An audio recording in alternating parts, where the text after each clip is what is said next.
ધોરણ 12 માટેનો ખૂબ જ અગત્યનો વિડીયો, પ્રથમ પરીક્ષાની અંદર કેવી રીતે તૈયારી કરવાની એના માટે ખૂબ જ અગત્યનો વિડીયો છે. એટલે આ બ્લુપ્રિન્ટ પ્રમાણે તમે તૈયારી કરો તો કોઈ મુશ્કેલી ન થાય. એસપીસીસી માટે આ પ્રમાણે તૈયારી કરવાની રહેશે. એટલે હવે આપણે બ્લુપ્રિન્ટની શરૂઆત કરીએ. સૌ પ્રથમ વાત કરીએ વિભાગ એ ની. તો વિભાગ એ ની અંદર આપણને ખબર છે એ પ્રમાણે ટોટલ કેટલા 20 MCQ પૂછાવાના છે. 20 MCQ પૂછાય એટલે એના કેટલા માર્ક્સ હોય? 20 માર્ક્સ હોય. પરંતુ આ 20 MCQ ક્યાંથી પૂછાવાના એ ખાસ ધ્યાન આપજો. સિલેબસ જોઈ લઈએ તો આપણી પાસે એસપીસીસી ની અંદર 2 ભાગ છે, એક ભાગ 1 અને એક ભાગ 2. અને દરેકની અંદર આપણે 4 ચેપ્ટર જોવાના છે. ભાગ 1 માં પણ 4 ચેપ્ટર અને ભાગ 2 માં પણ 4 ચેપ્ટર. તો શરૂઆત કરીએ 1, 2, 3 અને 4. અહીંયા પણ 1, 2, 3 અને 4 એમ બંને ભાગના મેં ચેપ્ટર લખી દીધા. બરાબર. હવે આ પહેલો ભાગ છે અને આ બીજો ભાગ છે. એટલે બંને ભાગના ચેપ્ટર આપણે લખી દીધા હોય તો કયા ભાગમાં કયા ચેપ્ટર્સમાંથી કેટલા પ્રશ્નો? પહેલામાં 2, બીજામાં 2, બીજામાં 2 + 2 એટલે કે 4, ત્રીજામાં 2, ચોથામાં 2.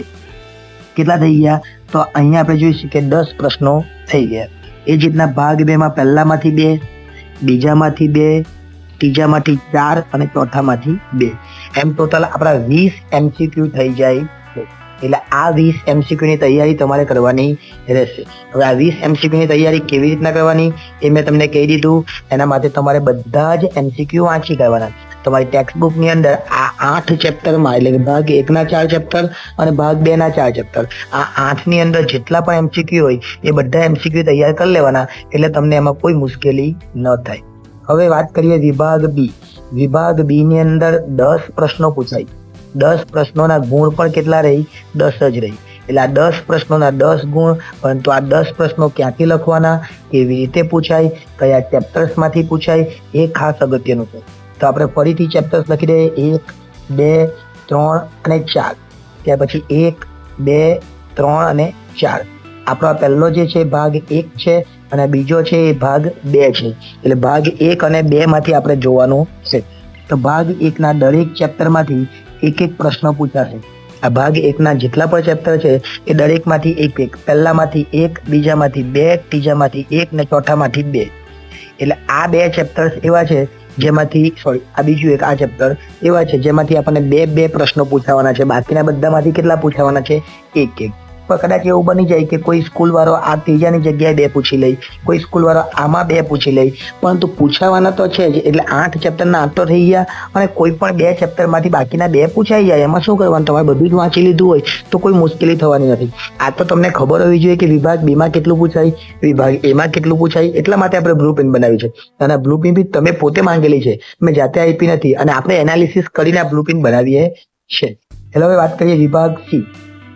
વિભાગ સી ની અંદર આપણને 10 પ્રશ્નો પૂછાય અને 10 માંથી તમને સારામાં સારી તૈયારી કરી શકો હોય તો 7 તો લખાઈ જ જાય, કારણ કે એમાંથી 7 જ પ્રશ્નો લખવાના છે.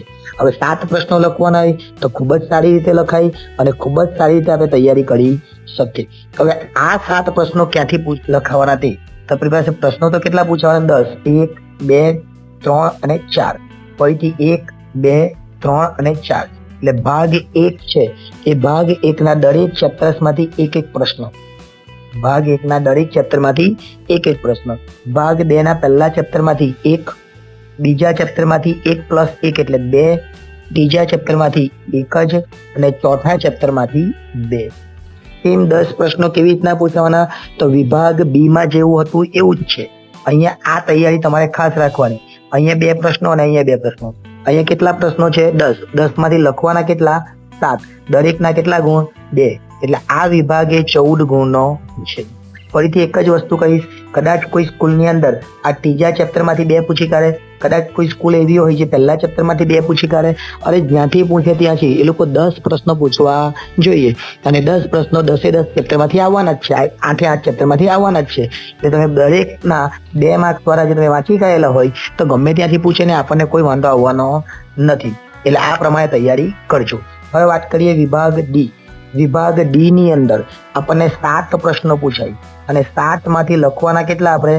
તો 7 માંથી આપણે 5 લખવાના રહેશે.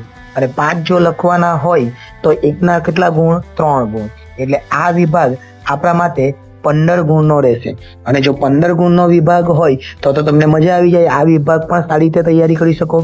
એટલે જોઈએ હવે 1 2 3 4 1 2 3 4. વિડીયો પૂરેપૂરો જોજો તો 1 2 3 4 માં સમજ પડે કે શું કહેતો છું ખબર જ નહીં પડી. બરાબર. ચલો ડી વિભાગની અંદર પહેલા ચેપ્ટરમાંથી આપણે 1, બીજામાંથી નહીં પૂછાય, ત્રીજામાંથી 1, ચોથામાંથી 1. એ જ રીતના ભાગ 1 માં પણ આપણે બધામાં જોઈ લઈએ 1 1 1 1 1. એટલે ટોટલ પ્રશ્નો કેટલા થઈ ગયા? 7. લખવાના કેટલા? 7 માંથી 5. અને 7 માંથી 5 લખવાના તો તમે સરળતાથી લખી શકો. હવે અહીંયા એક જે ઓપ્શન છે, જો અહીંયા કોઈ નથી, એટલે બીજા ચેપ્ટરમાંથી એક પણ પ્રશ્ન પૂછાતો નથી એવું એ લોકોએ કહ્યું છે. બ્લુપ્રિન્ટ છે પહેલા 20 જે એમાં પણ નથી. તમે પ્રથમ પરીક્ષાની ગયા વર્ષની બ્લુપ્રિન્ટ જોઈ લો, એમાં પણ નથી. પણ કેટલીક સ્કૂલો મેં તમને કીધું એ પ્રમાણે કે બ્લુપ્રિન્ટ વગર પણ પેપર કાઢે. હવે એક જ ચેપ્ટર છે એ પણ વાંચી લેવાનું જો તમારી તૈયારી થઈ ગઈ હોય તો. એમ તો નથી જ વાંચવાની, હું ના જ પાડું છું, પણ જો તમારી બધી જ વંચાઈ ગઈ હોય, બધી જ તૈયારી થઈ ગઈ હોય, તમે સારામાં સારા માર્ક્સ મેળવવા માંગતા હોય તો પછી આટલું પણ શા માટે છોડો? તમે આટલા 7 ચેપ્ટર વાંચી લીધા હોય તો એક ચેપ્ટરને શા માટે છોડવાનું? એટલે એ પણ વાંચી લેવાનું જો વાંચવું હોય તો. બાકી તો 5 જ પ્રશ્નો લખવાના છે, એ ન વાંચો તો પણ કોઈ મુશ્કેલી થવાની નથી. 7 માંથી 5 એટલે બાકીના જે છે 7 ચેપ્ટર એમાંથી પૂછાવાનું છે, એમાંથી આપણે 5 લખી જ દેવાના છે, એટલે કોઈ મુશ્કેલી થવાની નથી. હવે વાત કરીએ ઈ વિભાગ. ઈ વિભાગની અંદર 6 માંથી 4 કેટલા પ્રશ્નો પૂછાવાના છે? 6 માંથી 4 એટલે 6 પૂછાવાના, લખવાના 4.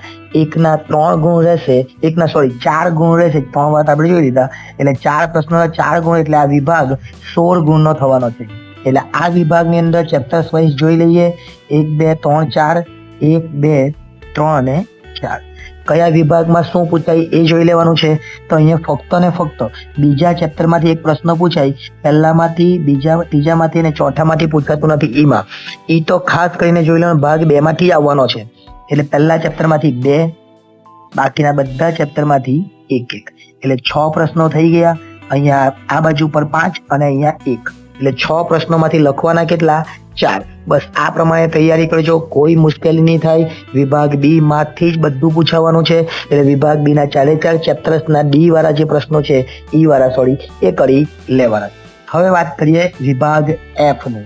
વિભાગ એફ એટલે કે પત્ર વિભાગ એવું કહેવાય. બોર્ડની પરીક્ષામાં પણ આમાં બધા પત્રો જ પૂછાય, પરંતુ પહેલી પરીક્ષાની અંદર ભાગ 2 માંથી પણ પૂછાય, એટલે પત્ર સિવાયનું પણ આવી શકે. તો જોઈ લે 1 2 3 4 1 2 3 4. વિભાગ એ એટલે પત્ર વિભાગ કહેવાય. આ જે પહેલો વિભાગ છે એમાંથી 1, બીજામાંથી 2, ત્રીજામાંથી 1, ચોથામાંથી 1. એટલે કેટલા થઈ ગયા? 5. 5 ને આ પહેલું ચેપ્ટર છે ભાગ 2 નું, એમાંથી 2. એટલે ટોટલ 7 પ્રશ્નો પૂછાય, તમારે લખવાના 5. આ 5 પત્ર જ લખી ગયા જો પત્ર આવડતા હોય તો. પરંતુ જો આ ચેપ્ટર વાંચેલું હોય, પહેલું ચેપ્ટર વાંચેલું હોય તો પહેલું ચેપ્ટર તો ઈમાં પણ છે, એફમાં પણ છે. એટલે પહેલું ચેપ્ટર વાંચી કાઢેલું હોય અને 5 માંથી 7 લખવાના હોય અને પહેલા ચેપ્ટરના બંને પ્રશ્નો આવડતા હોય તો કોઈ મુશ્કેલી જ નથી ને. બાકી પત્ર તો તમને આવડવાનું જ છે, એટલે ખાસ તૈયારી તો પત્ર માટે જ કરવાની. આ બ્લુપ્રિન્ટ આપણે જાતે બનાવી છે, જાતે એનાલિસિસ કર્યું છે. કઈ રીતના એનાલિસિસ કર્યું?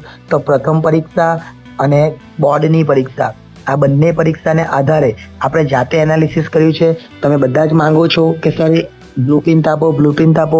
તમને પણ ખબર છે કે આખા જ યુટ્યુબમાં કોઈ જગ્યાએ આ બ્લુપ્રિન્ટ મળશે નહીં, પણ તમારા કહેવાથી તમે સારી તૈયારી કરી શકો એટલા માટે આપણે આ બ્લુપ્રિન્ટ બનાવેલી છે. એટલે આ બ્લુપ્રિન્ટના આધારે તૈયારી કરો તો 90% સુધી તમે સારી રીતે કવર કરી શકો. કોઈ જ મુશ્કેલી નહીં થાય, કોઈ જ પ્રોબ્લેમ નહીં થાય. અને તમને કીધું એ પ્રમાણે જો તમે તૈયારી કરો તો તમે આ બ્લુપ્રિન્ટ પ્રમાણે સારામાં સારા માર્ક્સ મેળવી શકો. સારામાં સારા માર્ક્સ એટલે કેટલા? 100 માંથી 100 એકાઉન્ટ સ્ટેટ જેવા વિષયમાં મેળવી શકો. અને બધા જ વિડીયો આપણે બનાવેલા છે. એટલે આપણી છેલ્લી બ્લુપ્રિન્ટ હતી SPCCની. આ અગાઉ આપણે બધી જ બ્લુપ્રિન્ટ બનાવેલી છે. એ ન જોઈ હોય તો એ પણ જોઈ લેજો. હવે વિડીયો ગમ્યો હોય તો લાઈક કરજો, ચેનલને સબસ્ક્રાઇબ કરવાની બાકી હોય તો એ પણ કરી લેજો. આભાર.